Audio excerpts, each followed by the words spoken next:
fact is that the future of Ireland and the future of Europe lies in the hands of young people.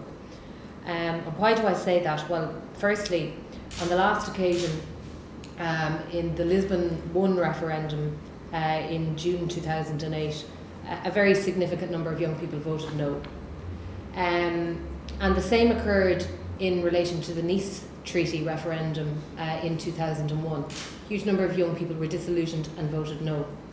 My hope and my expectation is that young people, by changing their mind, and they are more than entitled and free to do so, by changing their minds in relation to the Lisbon Treaty, in the context of the current economic situation, can actually change the national vote in relation to this.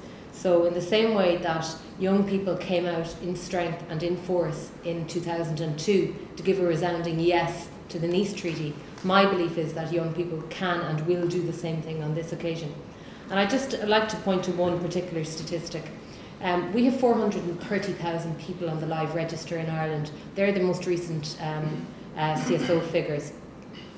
Almost a quarter of those are people under 25 years of age. So almost a quarter of the people on the dole in this country are between the age of 18 and 25. That is really shocking. It's an indictment of the government, but more seriously than that, this is a really bleak time for young people in this country. If you talk to university graduates or people in 3rd or 4th year in their university degrees, they really don't have any options upon graduating. If you look at the many young people who maybe didn't avail of or haven't availed of 3rd level education, who maybe went straight into trades, most of them engaged in construction or different trades associated with the building sector. Those people now have no opportunities in this country. They are bereft of work, and we need to give them hope, and we need to give them opportunities. And it's very clear to me, and it's the theme of both the Fine Gael campaign and the Young Fine Gael campaign, that this referendum is about it's about lots of things, but most specifically it's about our economic recovery.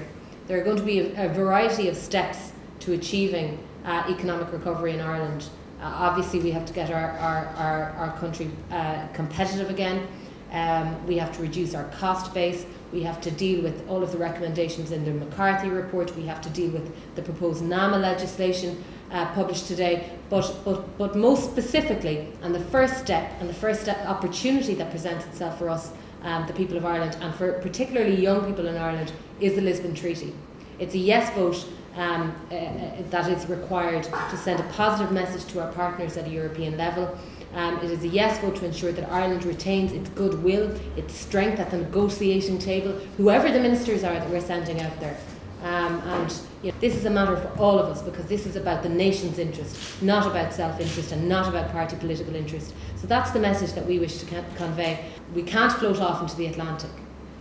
We don't want the option of being isolated and being part of a kind of a United Kingdom Tory-led Eurosceptic bloc that is on the periphery of the European Union. That is not the Irish way. It is not how we have engaged with Europe for the last 35 years, and it certainly is not the time to start that form of engagement now. We want to be in there, we want to be at the heart of it. We want our MEPs, we want our ministers to have goodwill and be able to fight our corner across a whole variety of areas that are going to take serious negotiation in the coming months and years, from environmental issues to energy issues, to agriculture, to fisheries, you name it. Every single sector in Irish society will benefit from a yes vote,